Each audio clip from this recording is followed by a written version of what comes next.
O jornalismo investigativo ganhou repercussão a partir de reportagem do jornal americano Washington Post, que investigou o presidente Richard Nixon e provocou sua renúncia. O escândalo de 1974 é conhecido como caso Watergate. No Brasil, o jornalismo investigativo cresceu a partir da Constituição de 88, que consagrou a liberdade de informação e de imprensa. Desde então, a tecnologia evoluiu e facilitou o uso de câmeras ocultas, microfones escondidos e do tratamento de dados. Tim Lopes e Vaza Jato são alguns dos episódios marcantes dessa história que nos fazem questionar qual o limite de atuação do jornalismo investigativo.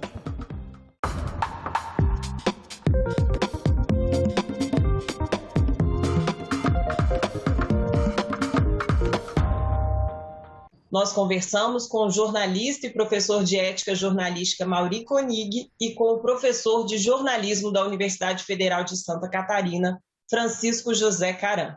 Mauri, você tem 30 anos aí de experiência no jornalismo, né, e grande parte da carreira no jornalismo investigativo, e agora está dando aulas. Mas eu queria saber, assim, do ponto de vista prático, se a Constituição de 88 foi um marco, de fato, no jornalismo investigativo e nas possibilidades aí de investigação na imprensa. Eu acho que a Constituição, ela, de alguma maneira, ajudou e impulsionou, né, o jornalismo, trazendo aí a liberdade de expressão, prevendo já no artigo 5º da Constituição o direito à informação, mas a gente já tinha vários episódios anteriores, inclusive no período do regime militar, casos emblemáticos de reportagens produzidas investigativas e que mexeram com a estrutura mesmo da ditadura. Ricardo Couto, por exemplo, é um caso, né, emblemático de reportagem em que ele fala sobre os supersalários, né, do funcionalismo público. Mas, de fato, eu acho que a Constituição de 88, entre tantas possibilidades, eu acho que ela ajudou bastante no jornalismo, prevendo aí a liberdade de expressão e dando uma série de garantias para jornalistas que nós não tínhamos antes do período da redemocratização. Professor Francisco Caram, até onde o jornalista pode ir para conseguir a pauta perfeita, a matéria perfeita? Hoje a gente tem várias tecnologias, aí, o uso de câmeras ocultas, disfarces, microfones escondidos. Qual o limite de uso dessas tecnologias no fazer jornalístico? É uma pergunta relativamente difícil, mas também o jornalismo criou toda uma cultura nos últimos 200 anos ao redor disso. Então, assim como existe poder legislativo, executivo e judiciário, o jornalismo foi se afirmando como uma instituição que fiscaliza poderes, que vai onde alguns poderes não vão ou não querem ir. Então, a meu ver, teria que separar assim, o que é privado e o que é público.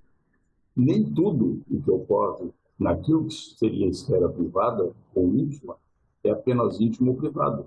Porque aquilo que ocorre ali pode estar repercutindo também no campo público, na vida pública, e pode prejudicar pessoas. Então, a pergunta que o jornalismo se faz é: em que medida isso, que eu vou avançar nesse momento, ultrapassando alguns limites, inclusive da legalidade, contribui para que essa sociedade se torne melhor? Então, nesse aspecto, por exemplo, qual é o limite da investigação policial? Qual é o limite da investigação judicial? Há componentes jurídicos, inclusive, para isso, né? Então, o limite é aquilo que a lei permite a eles. O jornalismo está revestido, além de uma legalidade que a Constituição criou, também de uma legitimidade histórica para revelar coisas que outras pessoas querem esconder, que outros poderes querem esconder.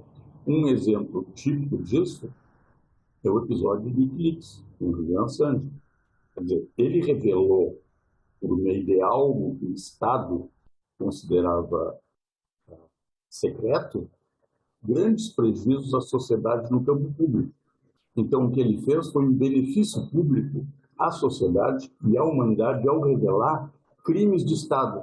Então, nesse aspecto, o jornalismo tem que sempre examinar qual é o benefício da revelação pública, não explorar a vida íntima, a vida privada as pessoas, mas saber em que medida isso aí pode contribuir socialmente para que menos gente seja prejudicada, para que mais gente seja beneficiada e para que a sociedade se torne melhor. Eu acho que o jornalista faz permanentemente essa pergunta. Wanig, você atuando, né, como jornalista investigativo, já esteve diante desses limites? Assim, você poderia relatar alguma situação para a gente? Tem até um nome isso, né, que é o complexo de Clark Kent, que é em referência ao super-homem, né, como o herói que vai salvar tudo e que aí os fins justificariam os meios. E que você desse sua opinião também sobre esse limite. Então, eu acho que a ética, seja tanto no jornalismo quanto na vida cotidiana de qualquer pessoa, ela é circunstancial. E os jornalistas estão todos os dias no fio da navalha, né, tendo que fazer escolhas, porque o jornalismo trabalha com reputações de pessoas, com representações da realidade, e isso vai influenciar muito na percepção de mundo de um contingente enorme de pessoas. Então é difícil você estabelecer exatamente qual que é o limite de atuação do jornalismo, mas me parece que os jornalistas trabalham mais até resgatando um pouco o que disse o professor Caran, o jornalista ele trabalha mais olhando mais para o Código Penal do que para o Código de Ética, porque o Código Penal pune mais, o Código de Ética pune menos. Na atuação do cotidiano, seja numa grande investigação jornalística, ou mesmo naquelas escolhas cotidianas de qual fonte ouvir, como abordar determinado assunto, qual gancho vai se dar a determinada cobertura, o jornalista está sempre nesse fio da navalha tendo que fazer escolhas. Eu já usei muito de alguns recursos, né, que você mencionou há pouco, que o Caran relembrou, de câmeras ocultas, gravadores escondidos para obter informações. São métodos que estão sempre na berlinda, né, dessas discussões éticas. Eu já usei muitos desses recursos, mas eu procurei sempre fazer essa reflexão no momento da produção da reportagem sobre qual uso eu daria às informações que eu captei com microcâmera, por exemplo, em viagens pelas fronteiras do Brasil, em que eu estava investigando a dinâmica do tráfico de pessoas, notadamente crianças e adolescentes, para fins sexuais e comerciais. Eu estava tratando de um tema que é muito sensível para a sociedade, para um contingente grande de pessoas. Eu consegui comprovar como funcionavam as redes do tráfico de pessoas na fronteira. Eu precisaria documentar de alguma maneira. Então, eu e o fotógrafo que me acompanhou nessas viagens, a gente precisava captar esses flagrantes sem que a pessoa criminoso, né, que estava cometendo fazendo o tráfico de pessoas, sem que ele soubesse. Então, acho que esse é um limite extremo, né, do limite ético e legal, porque aí a gente põe em contraposição dois constitucionais, que é o direito à privacidade, previsto no artigo 5º da Constituição, mas também previsto nesse mesmo artigo, no inciso 33, o direito à informação que a sociedade tem. A sociedade tem o direito de saber que aquele grupo de pessoas está traficando crianças e adolescentes para explorar na prostituição. E aí eu acho que o jornalista ele está a todo momento tendo que fazer aí o seu cálculo ético, que vale mais, né? Qual que é o bem maior? Porque embora o nosso código seja deontológico, né, que o valor moral da ação está na ação em si, não no que se espera desta ação, mas a gente tem muito da ética utilitarista no trabalho jornalístico, porque a gente sempre espera um resultado daquilo que nós estamos fazendo. E é nesse momento que o jornalista tem que fazer, então, esse cálculo ético. Temos o direito de expor essa meia dúzia de pessoas, ou num número simbólico, que está explorando pessoas, ou atender aos interesses de uma grande massa da sociedade que tem o direito de saber aquela informação de que o tráfico de pessoas existe e que está vitimando, sei lá, tantas e tantas pessoas. Então, o jornalista está todos os dias tendo que fazer esse cálculo ético no seu trabalho, às vezes com rigor maior, às vezes com rigor menor, mas estamos cotidianamente lidando com essas escolhas, né, essas decisões. Não dá para falar em jornalismo investigativo sem lembrar o caso Tim Lopes. Ele foi um jornalista infiltrado com uma câmera na Vila Cruzeiro, que é uma favela do Complexo da Penha, no Rio de Janeiro. Ele foi descoberto e morto por traficantes em 2002. E, nesse momento, o jornalismo investigativo sofreu uma inflexão, na sua opinião, professor Caram? Houve ali um questionamento de até onde ir, porque não foi só o caso de violar um direito ali, né? Foi colocar a própria vida em risco. Sim, a questão do jornalismo, a polícia se infiltra seguidamente, né, em organizações criminosas, os jornalistas acabam se filtrando. Lamentavelmente, é a primeira vez que ele fez isso. Então tem que pesar bem também os riscos profissionais, a segurança do profissional, mas esse tipo de risco do jornalismo sempre houve desde que o jornalismo começou a tentar desvendar realidades que eram mantidas em segredo, né? Tudo isso o jornalismo acabou ocorrendo porque os poderes de uma república, como judiciário, como policial, acabaram não investigando o que deveria ser feito. Então, os jornalistas acabam indo e ultrapassando alguns limites, são vítimas disso. Vários jornalistas foram mortos no exercício do ofício, né? Seja em situações de guerra, seja em situações de risco, investigando organizações criminosas e os poderes econômicos e políticos, né? Isso acaba envolve. Então, tem que examinar bem e a empresa que contrata deve tentar manter o máximo de segurança para o exercício do ofício. Os jornalistas fazem isso o tempo inteiro, desde o início da atividade profissional, e investigam. O próprio Mauri deve contar episódios de risco até que ele ocorreu, né? Koenig, você que atuou aí nas fronteiras fazendo reportagem de tráfico de pessoas, já se viu em alguma situação dessa de perigo iminente, assim, que te fez repensar aquele fazer? Eu já passei por alguns perrengues, assim, bem sérios. Fui espancado em coberturas, né, em região de fronteira, espancado quase à morte. Já tive que mudar de cidade, onde eu morava, em Foz do Iguaçu, mudei para Curitiba em razão de ameaças de policiais corruptos que eu denunciei. Já tive que sair uma temporada do Brasil em razão disso. Isso acontece, é um efeito colateral, né, um efeito colateral grave, né, do trabalho jornalístico, porque, assim, existem gradações, a meu ver, de produção de trabalho jornalístico que podem colocar o repórter num risco maior ou menor. Mesmo nessas coberturas cotidianas, de repente alguém que se sentiu lesado ou exposto por uma informação acaba fazendo algum tipo de retaliação, ou pedindo a cabeça do jornalista, ou entrando com uma ação judicial, e outros casos são mais graves, né, como aconteceu, que você mencionou, do Tim Lopes, que acabou pagando com a vida, né, por um trabalho,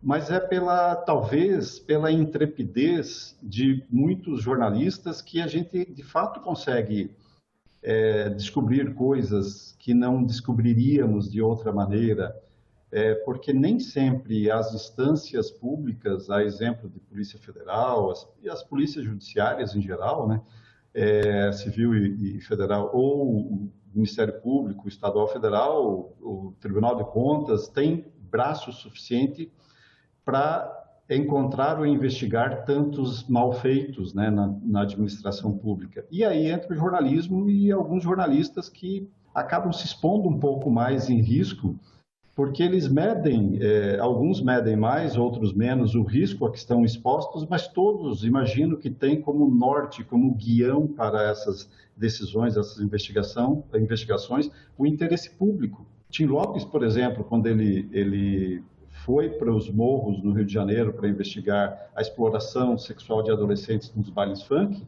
ele tinha uma intenção nobre no que ele queria fazer. Ele estava imbuído de um interesse público. A sociedade precisaria saber o que estava acontecendo lá.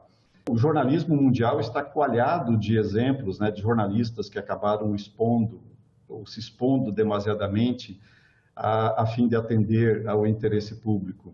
Alguns saíram ilesos, outros saíram um pouco machucados, outros não saíram vivos, né, da cobertura.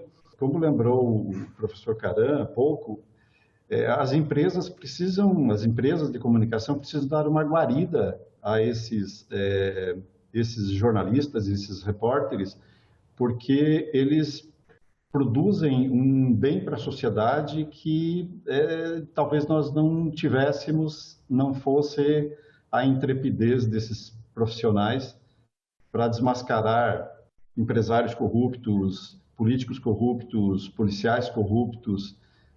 Alguém precisa fazer isso, né? Mostrar isso para a sociedade. Os corruptos, eles temem muito mais a exposição pública, em grande parte das vezes, do que alguma ação, algum inquérito, alguma ação dentro das instâncias oficiais, porque a exposição pública produz um dano muito grande para a imagem dessas pessoas e é um instrumento também para pressionar as instituições públicas a punir essas pessoas. Então, o jornalismo presta, dessa maneira, uma grande contribuição para a sociedade. A gente tem uma discussão recente dos limites do jornalismo investigativo, que é de 2019, no escândalo conhecido como Vaza Jato, que foi o vazamento de cerca de 650 mil mensagens que revelam o trabalho em conjunto do procurador Deltan Dallagnol e do ex-juiz Sérgio Moro na Operação Lava Jato.